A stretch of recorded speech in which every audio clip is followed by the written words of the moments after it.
ago nakakandeera akaseera ke kano bulijjo mulindwa olwa luno olunaku lukulu lw'amaanyi naye nsaba tuzigaŋŋane na bino tubifuna kuba bikulu tukitegera bulungi tukimanyi bulungi nnyo twetaaga okuyingira obwakabaka bwa Katonda ate kubiyingiramu tosuwa tulina okuba nga twenyigidde mu ebyo Katonda bye yayogera n'endagaano empya nga bweyogera. Abanno abasinga obungi tuvudde ku mulamwa n'olwekyo tusabe Mukama atuyambe tusobole okutandika n'amaanyi ag'ekisa kya Katonda. Tusobola okulaba mu byawandiikibwa nga byogera mazima baani abagenda okuyingira mu bwakabaka bwa Katonda. So iffe tulina omukisa nti bino ebigambo bitutuukako nga tuli awo waka waffe, tuli awo tutudde, n'olwekyo emirimu tugikole bulungi buli kimu nga tuli mu bwakabaka bwa Katonda. N'olwekyo tugenda sooka tulabe vidiyo yaffe emu, then oluma okulaba vidiyo eyo, then tulabe ekiddako. Amen. Saba twaniriza vidiyo eyo. Same-sex couples. Julia Fellow now with reaction from parishioners and the LGBTQ community. Priests to bless same-sex couples, not to perform same-sex marriage or unions, but it's a huge change from what we saw just a few years ago. In 2021, the Vatican's Congregation for the Doctrine of the Faith said flat out that the church could not bless the union of same-sex couples because, quote, God cannot bless sin.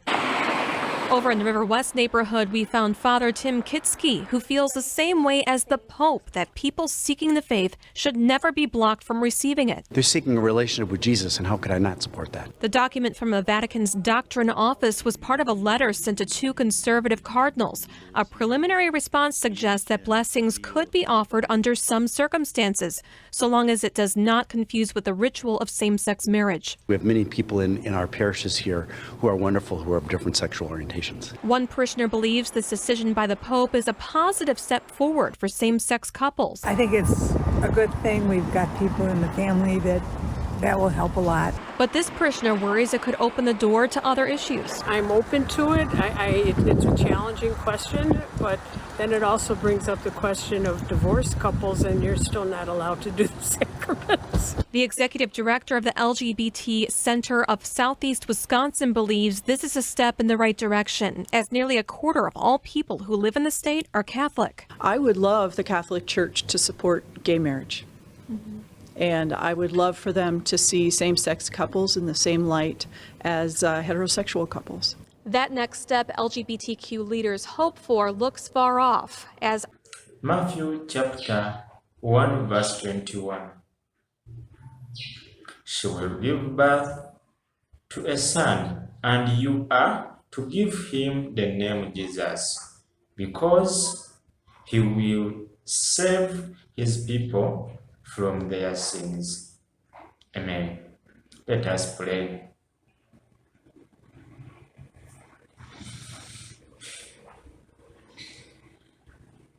Father God, today we come before you with hearts full of gratitude and awe. We reflect on the powerful and matchless name of Jesus. Thank you for sending Jesus to us, for the sacrifice he did to save us from our sins. May his self Father act inspire us to live gratitude and purpose in us, Father. We know for you are God of mercy. We've done a lot of mistakes, Father. You sent him. Today we are with him. Help us, Father, to glorify his name. Help us also to understand the era we are in now. Father, allow us not to be taken by the wicked men. Amen. Okay. Na tugenda kulaba nga bwe mbagambye, tugenda kulaba olwaleero ebintu bingi nnyo ebiri mu nsi muno bye twetaaga okumanya. Ku lunaku nga luno olukulu twetaaga okumanya bintu bingi nnyo. tugenda kulaba ebyandikiro yaffe olunaku lukulu Christmas bannaye biki bye tulina okukola nga Christmas ngaffe abaana be. Kimanyi bulungi nnyo tuli mu wiiki ya Christmas era tweyagala naye ng'abaana ba Katonda abalondeddwa tugenda kukola ki? Amen. So mu kaseera nga kano nsaba mu mbeera y'emu nga bukyetaagisa y'okuba nga tunyigirizibwa ensi eno olw'obutamanya byawandiikibwa naye mukisa guzze tuleka tubiyige. Omulamwa gwaffe omukulu ogwaleero tugenda kugujja mu kitabo main reference egenda kuba Romans chapter 1 verse 16 to 27. Romans chapter 1 verse 16 to 27.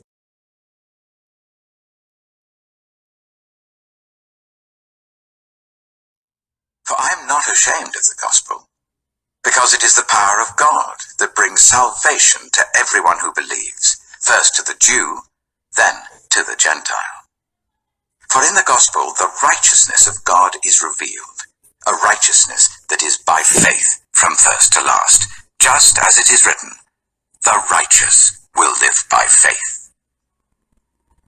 The wrath of God is being revealed from heaven against all the godlessness and wickedness of people who suppress the truth by their wickedness. Since what may be known about God is plain to them, because God has made it plain to them. For since the creation of the world, God's invisible qualities, his eternal power and divine nature, have been clearly seen, being understood from what has been made, so that people are without excuse. For although they knew God, they neither glorified him as God, nor gave thanks to him, but their thinking became futile and their foolish hearts were darkened. Although they claimed to be wise, they became fools and exchanged the glory of the immortal God for images made to look like a mortal human being and birds and animals and reptiles. Therefore God gave them over in the sinful desires of their hearts to sexual impurity for the degrading of their bodies with one another. They exchanged the truth about God for a lie, and worshipped and served created things rather than the Creator, who is forever praised. Amen. Because of this, God gave them over to shameful lusts. Even their women exchanged natural sexual relations for unnatural ones. In the same way, the men also abandoned natural relations with women and were inflamed with lust for one another. Men committed shameful acts with other men and received in themselves the due penalty for their error. Furthermore, just as they did not think it worthwhile to retain the knowledge of God, so God gave them over to a depraved mind, so that they do what ought not to be done. Thanks for reading. I understand. Buli omu ategedde ki ekiri mu ssuula eyo. Ng'omulamwa gwaffe ogugamba okusinziira ku vidiyo eyo gye tulabye. So, vidiyo eyo gye tulabye tulaba ng'abantu abali mu kigambo kya Katonda kati ate bettanidde nnyo kubanga bali ku mukwano gw'ekifulanenge. So, ffe twetagisa kukola ki? Bannaaye ebintu by'ensi bireme tutwala. Bw'osoma verse 23. Verse 23 egamba etya? And exchange the glory of the immortal God for images made to look like immortal men and birds and animals and reptiles. Kitegeeza ki?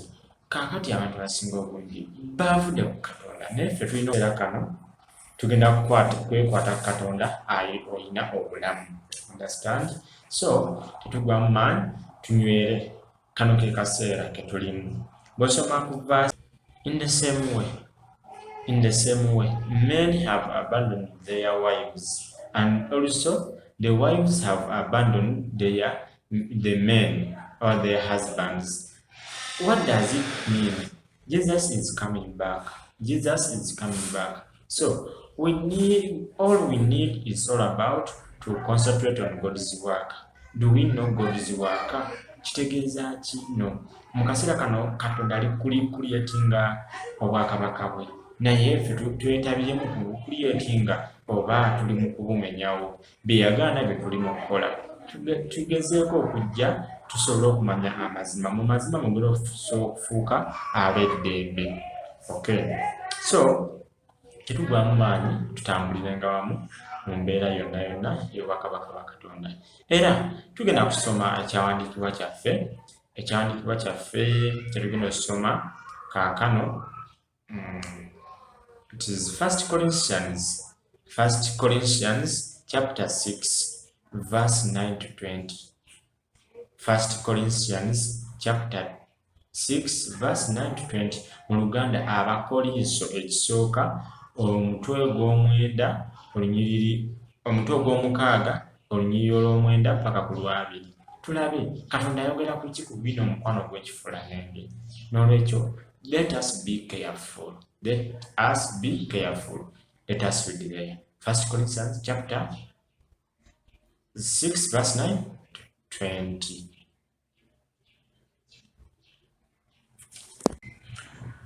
Do you not know that the wicked will not inherit the kingdom of God? Do not be deceived. Neither the sexually immoral, nor idolaters, nor adulterers, nor male prostitutes, nor homosexual offenders, nor thieves, nor greedy, nor drunkards, nor slanderers, nor swindlers will inherit the kingdom of God. Amen. And that is what some of you were. But you were washed, you were sanctified, you were justified in the name of the Lord Jesus Christ and by the Spirit of our God. Everything is permissible for me, but not everything is beneficial. Everything is permissible for me, but I will not be mastered by anything. Food for the stomach and the stomach for food, but God will destroy them both. The body is not meant for sexual immorality, but for the Lord, and the Lord for the body. By his power, God raised the Lord from the dead, and he will raise us also. Do you not know that your bodies are members of Christ himself? Shall I then take the members of Christ and unite them with a prostitute? Never. Do you not know that he who unites himself with a prostitute is one with her in body? For it is said, the two will become one flesh. But he who unites himself with the Lord is one with the Lord, with him in spirit. Free from sexual immorality. All other sins a man commits are outside his body, but he who sins sexually sins against his own body. Do you not know that your body is the temple of the Holy Spirit, who is in you, whom you have received from God? You are not your own. You were bought at a price. Therefore, honor God with your body. Amen. Don't you know that the wicked will not inherit the kingdom of heaven? So, let us stay away from wickedness. Bane twekiriranya tuve mu kwekiriranya. Katonda ayagala kimu tuyingire mu bwakabaka bwe naye bwe twekiriranya bino ebintu bya ddala Katonda yasanyawo ekibuga kiramba lwabisiya. Okay, so naffe tulina okwerwanirira nga abaana abalonde be bwe tuba tuli ku channel wano tuyigire ddala ebintu bino. Sheyalingirako munno ne munna sheyalingire munno, so okuyiga akaseera akasigadde katono. Understand? So mu mbeera y'emu ensi eno tumalamu awandiikibwa mu birabye mu byesomedde banne mubitegeere. Omukisa weeguli okubitegeera, jangu tusomere wamu. Sembera mu mbeera yonna gy'oyitamu osemberere eri abo abakola ki, eri abo abasomesa. Bambi tugenda kusomesa, ogenda kutegeera bulungi nnyo, byonna ogenda kubitegeera. Togenda kubuusabuusa, ate ogenda kufuna okumanya. Okumanya ffenna kwe tuyaayaanira okutegeera. Bino ebintu tebyali beddewo, abantu ne bajaguza olw'okuba omusumba omukulu akkiriza omukwano gw'ekifula n'engube nga guli ordained in church. Katonda yaddukayo dda. Kati Katonda ali walala. Remember, when Adam sinned, God left Adam.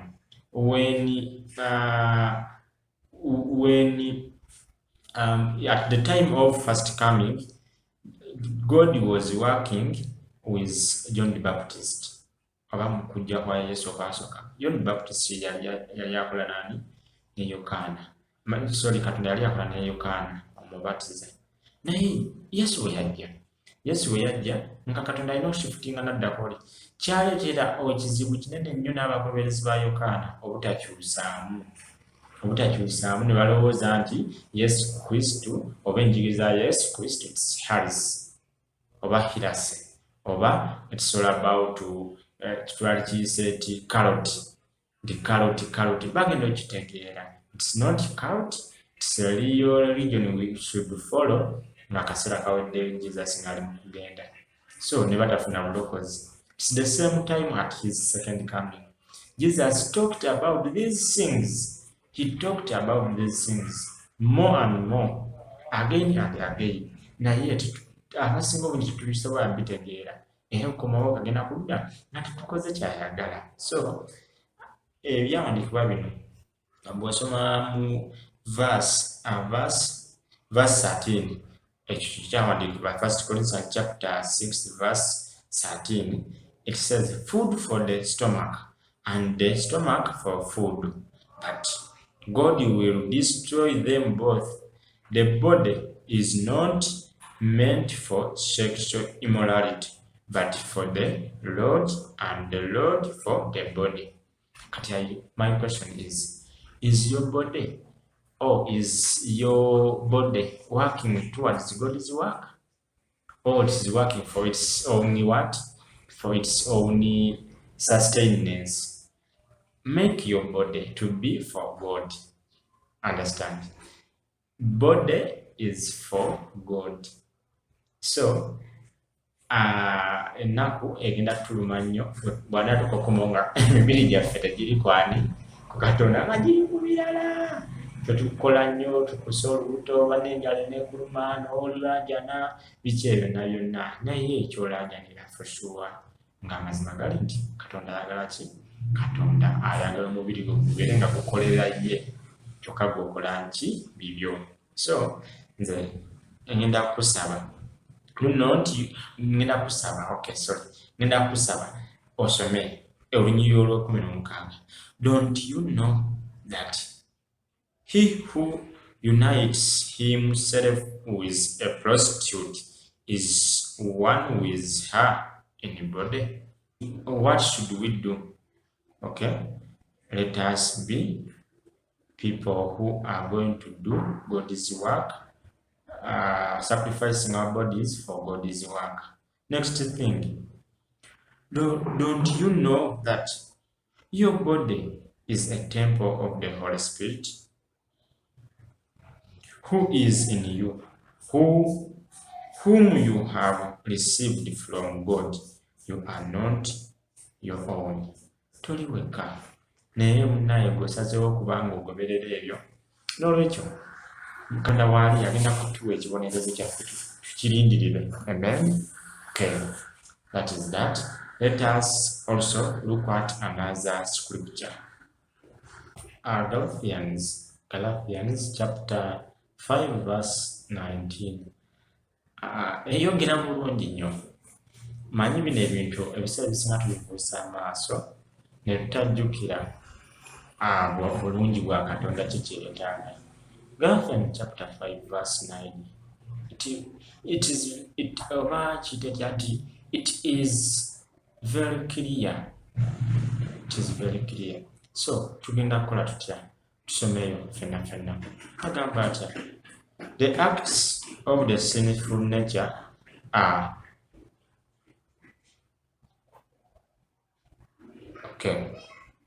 The acts of the sinful nature are obvious: sexual immorality, impunity, and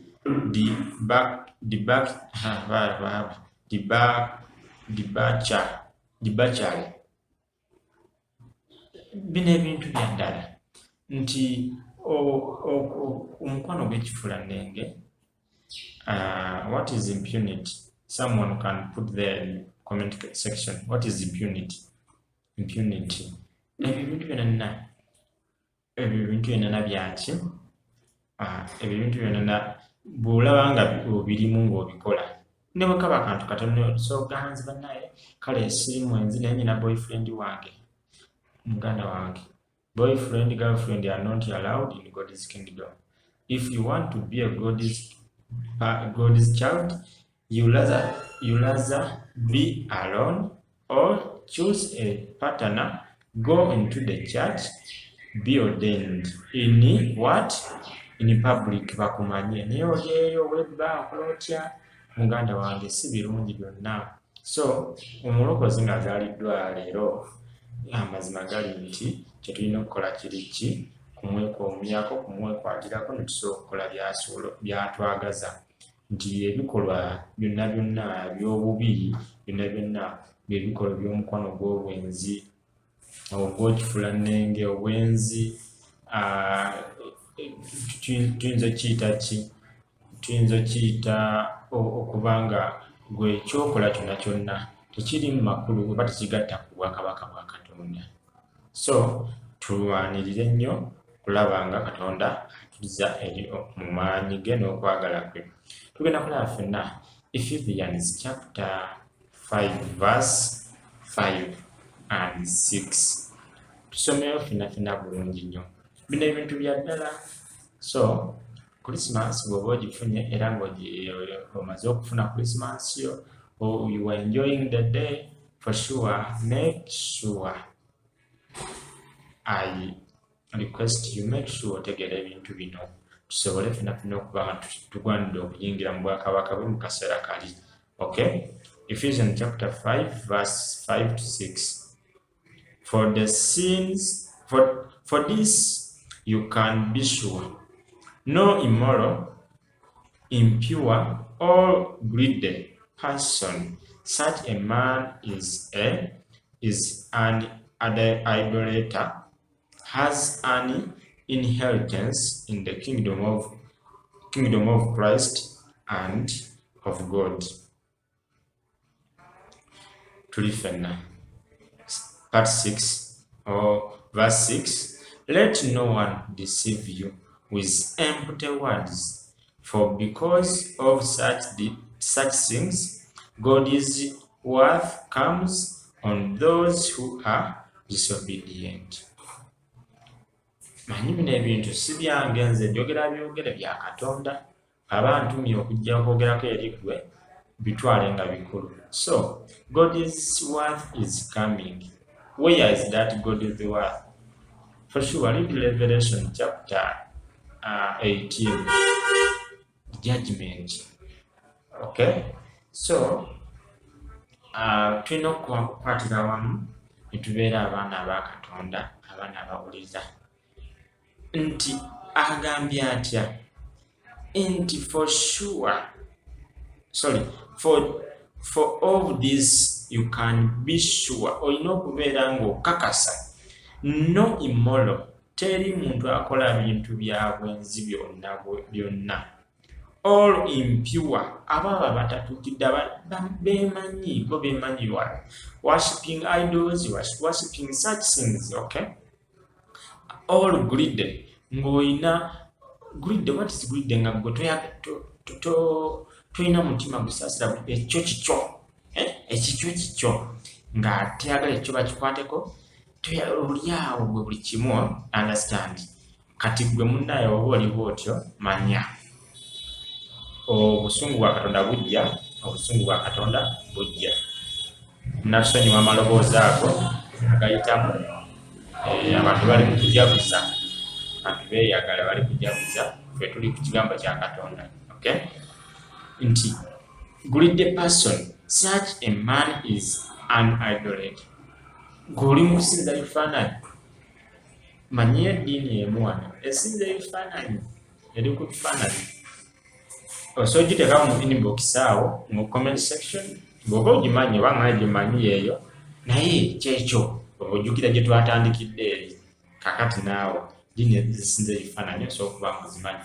Kitegeeza ki? Bayibuli egambye etya? Has an inheritance in the kingdom of God, kingdom of Christ and God. Kitegeeza ki? Teri bwala kusika. Byonna byokola olaba ng'olina mwoyo, oli mu biki byonna naye nga teri busika. Busika tebuliyo. Lwaki? You are worshipping idols. You are practicing sexual immorality. You are greedy. Okay? So let us be people who are working for the goodness of God. Era abagoberera amateeka ga Katonda. Era abaana abawulize if you are disobedient, for sure you cannot enter God's kingdom. What God wants us to be, He wants us to be obedient.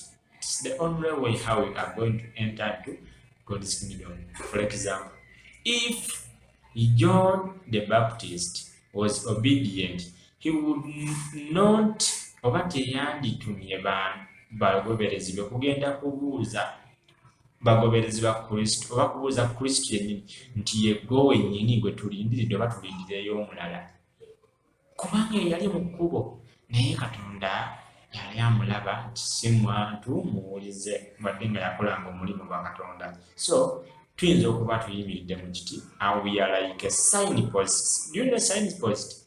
A signpost, enkuba ne bwetonnya etya, the head teacher of the school cannot think about the signpost.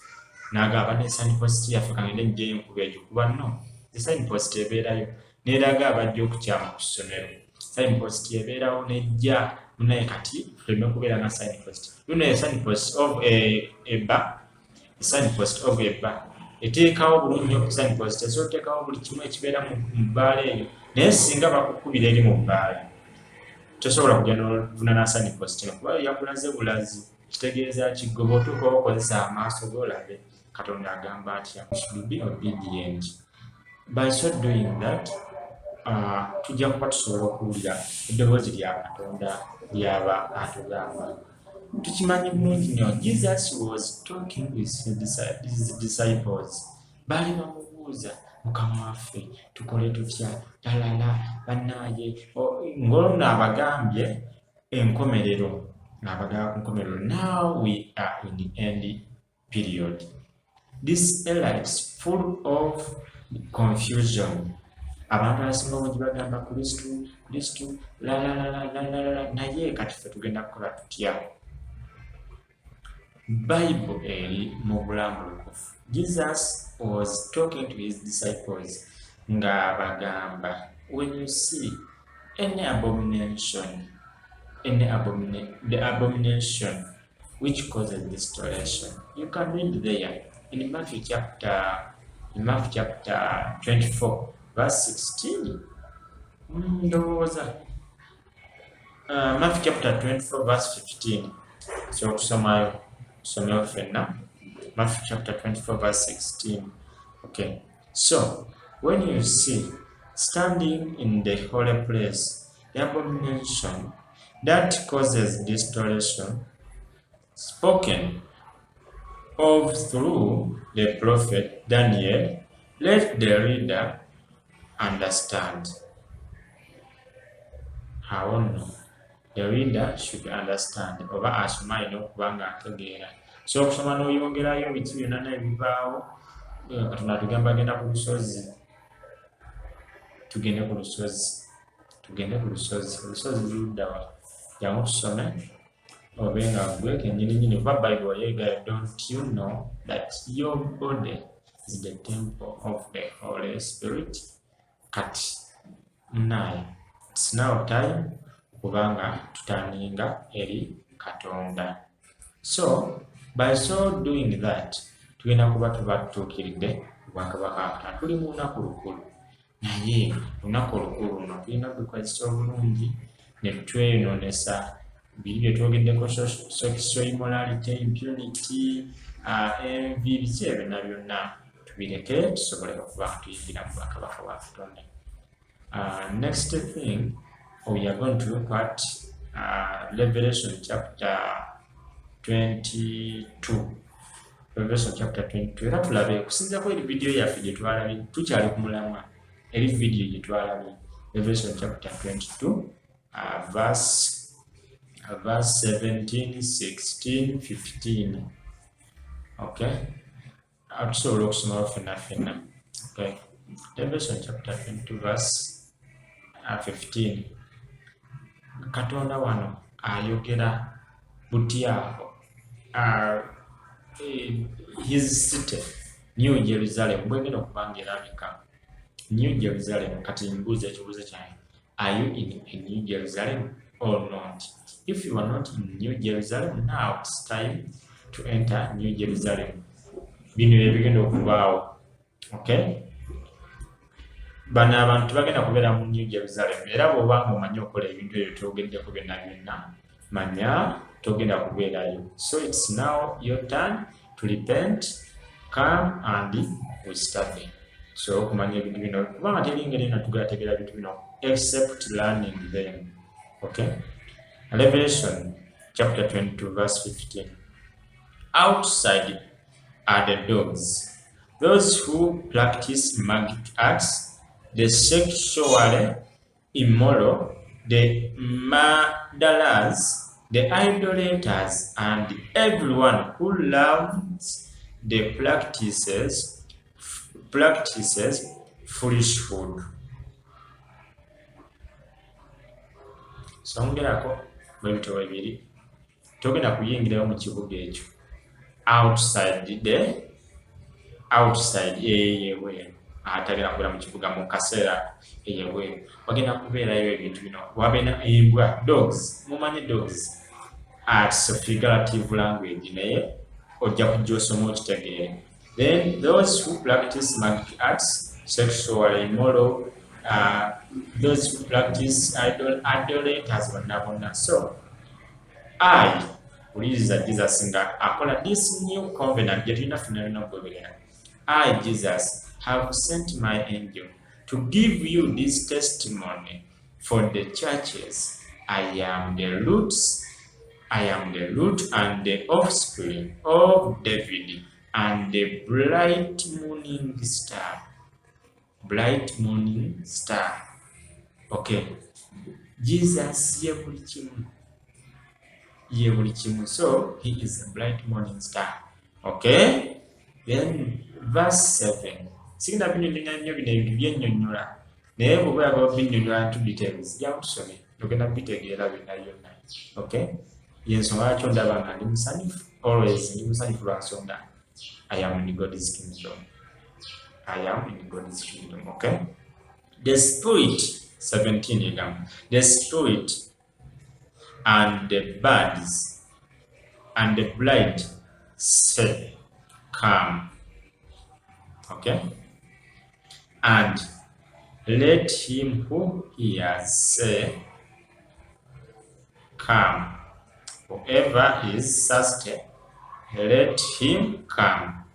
And whoever wishes, let him take the free gift of the water of life.